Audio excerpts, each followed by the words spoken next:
नमस्कार दोस्तों। अगर आप ये वीडियो देख रहे हैं तो इसका मतलब है आप सिर्फ खबर सुनने नहीं, खबर को समझने आए हैं। आज की ये वीडियो उन लोगों के लिए नहीं है जो सिर्फ हेडलाइन में खुश हो जाते हैं।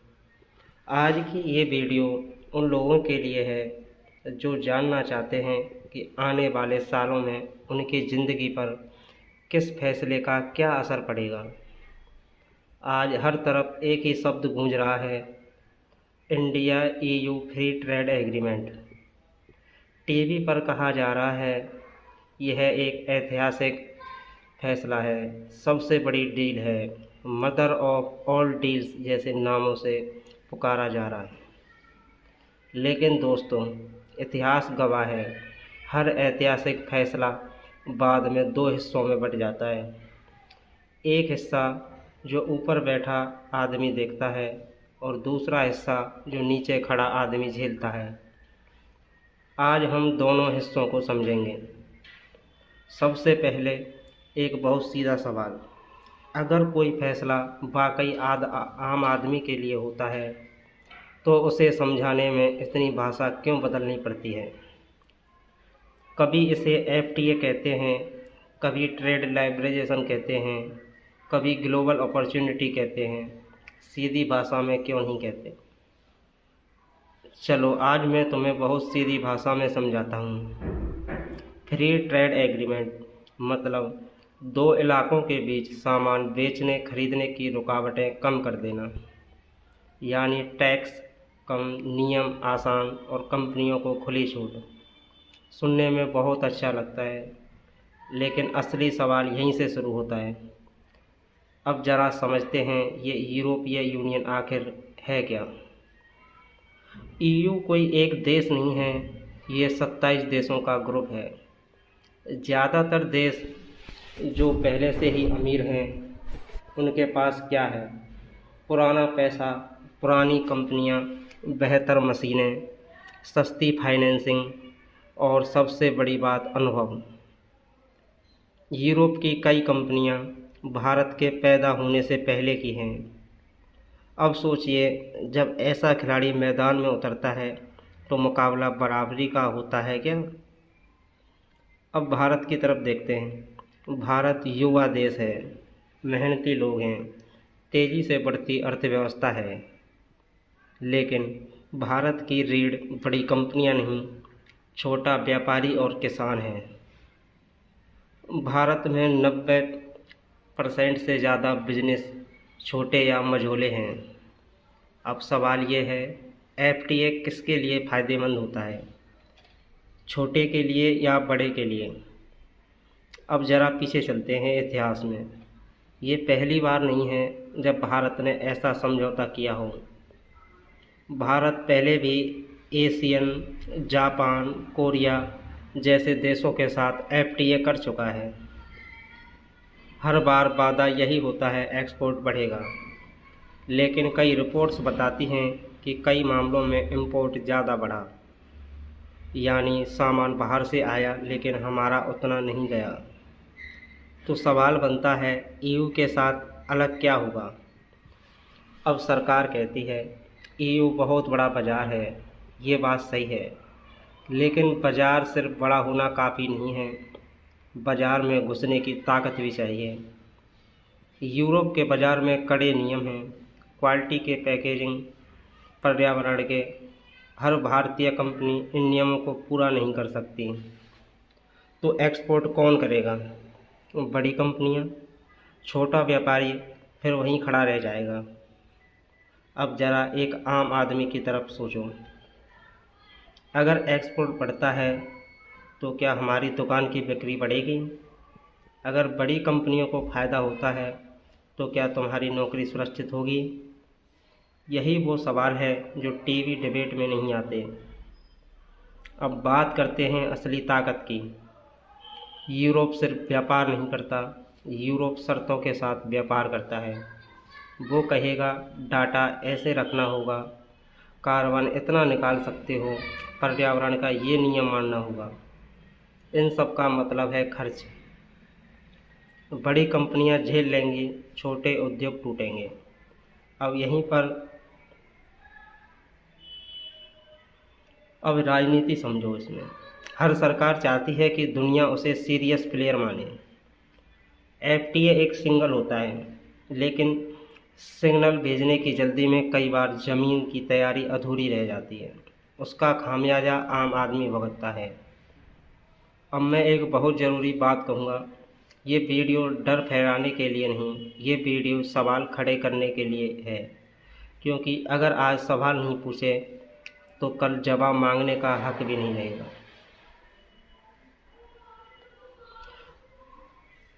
दोस्तों, हमने ये समझा कि ये डील क्या है, कौन ताकतवर है और मैदान में उतरने से पहले कौन कितना भारी है। अब हम समझेंगे, हम उस जगह जा रहे हैं जहां असली चोट लगती है।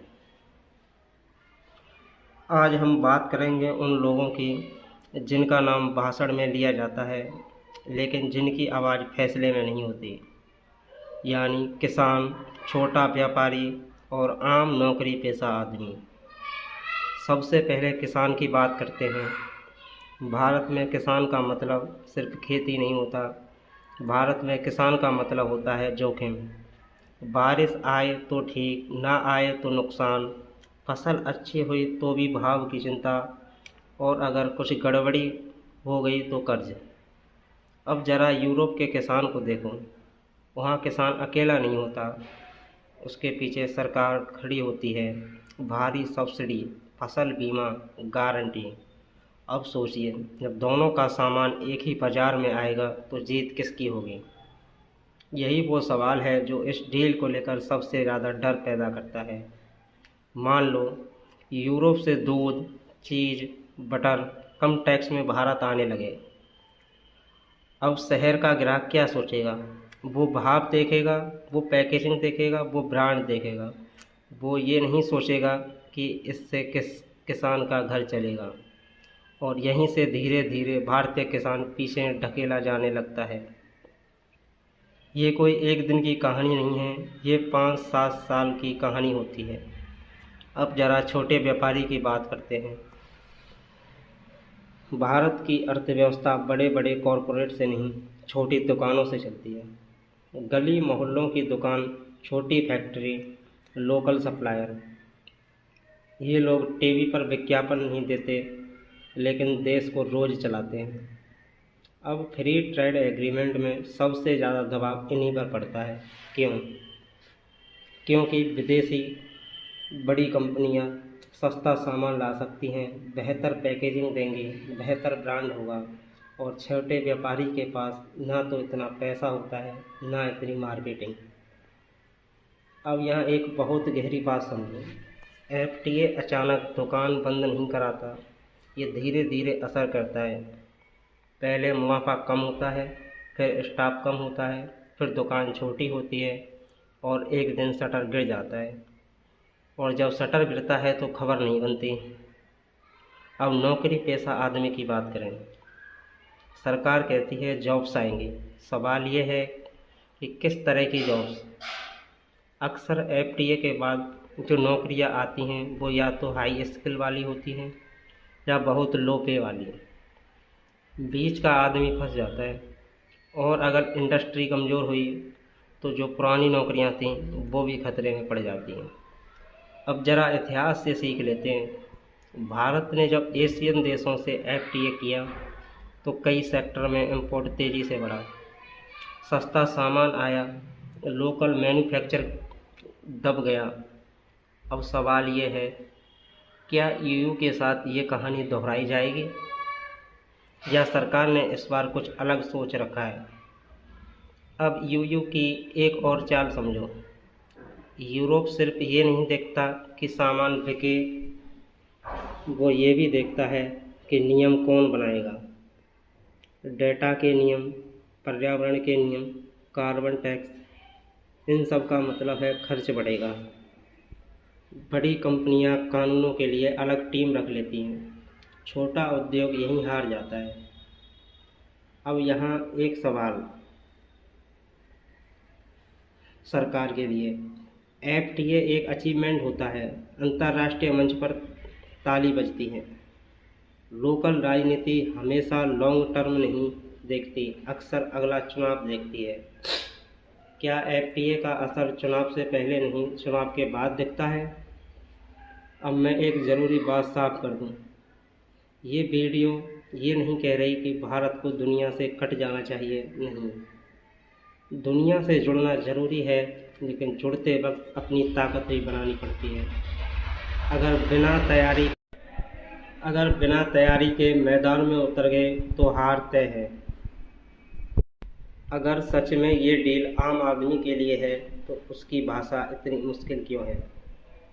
क्यों इसे सरल शब्दों में खुले मंच पर नहीं समझाया जाता? शायद इसलिए क्योंकि सवाल बढ़ जाएंगे। दोस्तों, अगर आप यहाँ तक पहुँच चुके हो तो इसका मतलब है आप सच में समझना चाहते हो।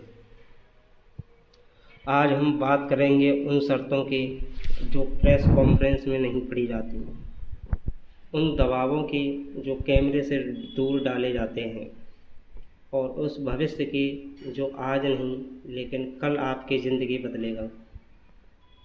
सबसे पहले एक बात साफ कर लेते हैं, कोई बड़ा देश कभी सिर्फ दोस्ती में एफटीए नहीं करता। हर डील के पीछे हित होता है, पावर होती है और कंट्रोल होता है। ईयू भी अलग नहीं है। अब ज़रा सोचो, यूरोप की अर्थव्यवस्था धीरे धीरे बूढ़ी हो रही है, आबादी बूढ़ी, काम करने वाले कम, और भारत युवा, मार्केट बड़ा, खपत बढ़ती हुई। तो यूरोप भारत क्यों आना चाहता है? सिर्फ सामान बेचने के लिए नहीं, बल्कि लंबे समय तक पकड़ बनाने के लिए। अब हिडन क्लॉजेज की बात करते हैं। एफटीए के कागज़ हजारों पन्नों के होते हैं,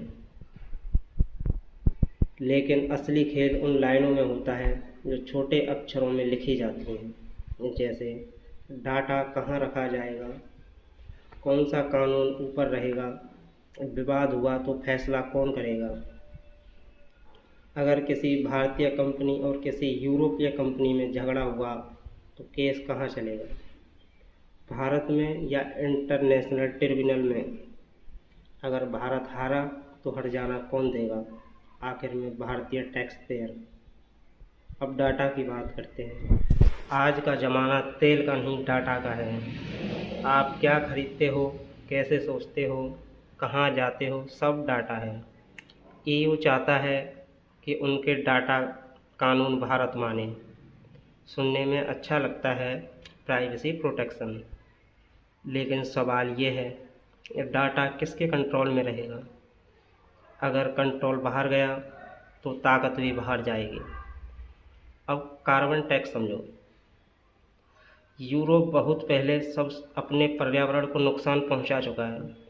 अब वो चाहता है कि बाकी दुनिया कड़े नियम माने। वो कहेगा, अगर तुम हमारे बाज़ार में आना चाहते हो तो कार्बन कम करो, महंगी टेक्नोलॉजी लगाओ। बड़ी कंपनियां कर लेंगी, छोटी कंपनियां क्या करेंगी? वो यहीं से बाहर हो जाएंगी। अब यहाँ एक बहुत अहम मोड़ आता है। यही वो जगह है जहाँ सरकार की भूमिका शुरू होती है। अगर सरकार किसानों को सुरक्षा दे, छोटे उद्योग को सब्सिडी दे, टेक्नोलॉजी में मदद करे, तो यही डील भारत के लिए वरदान बन सकती है।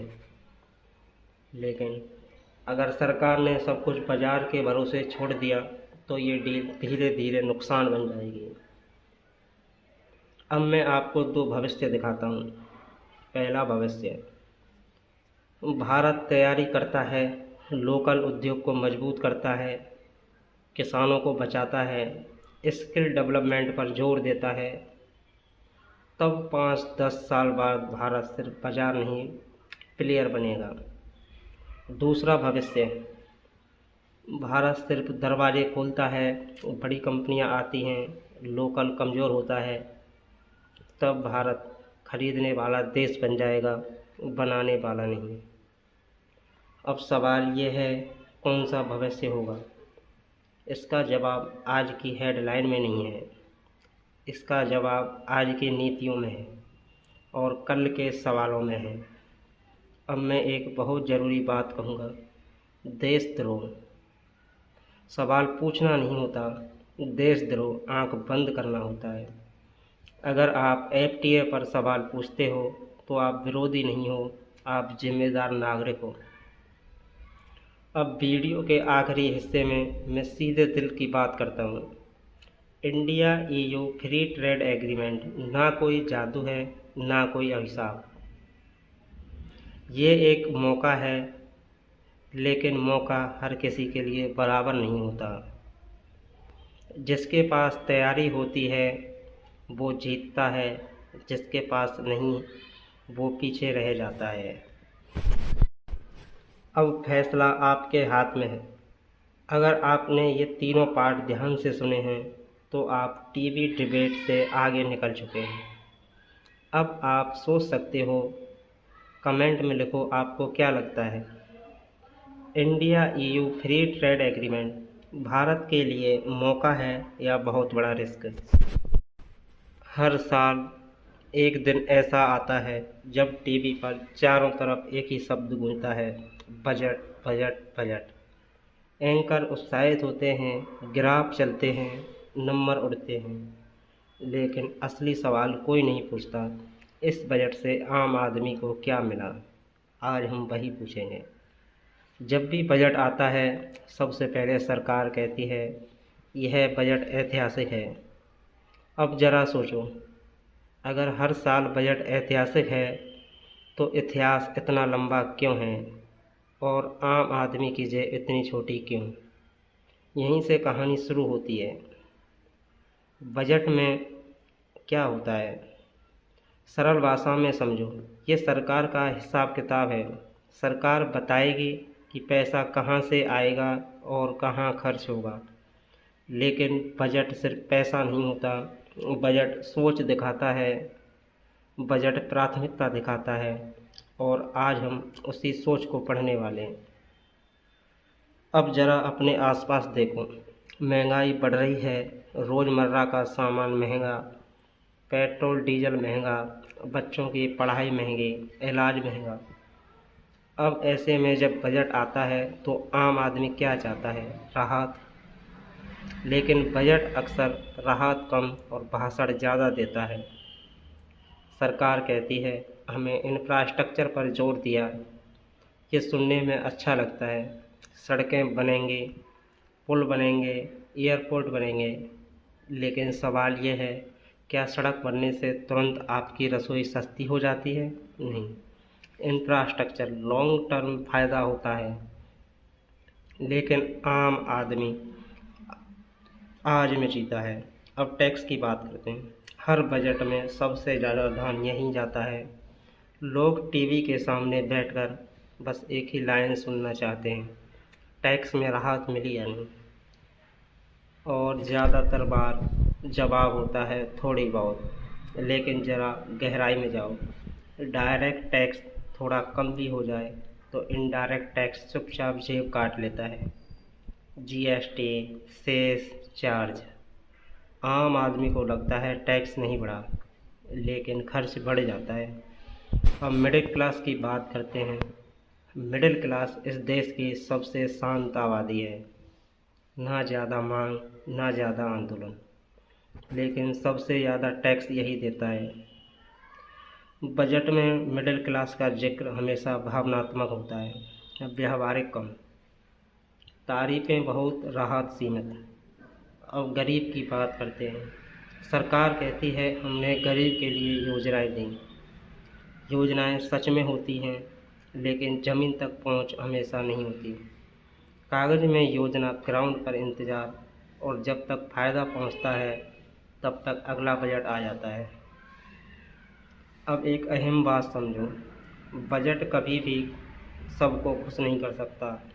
लेकिन सवाल ये है, क्या बजट कम से कम सच बोल रहा है?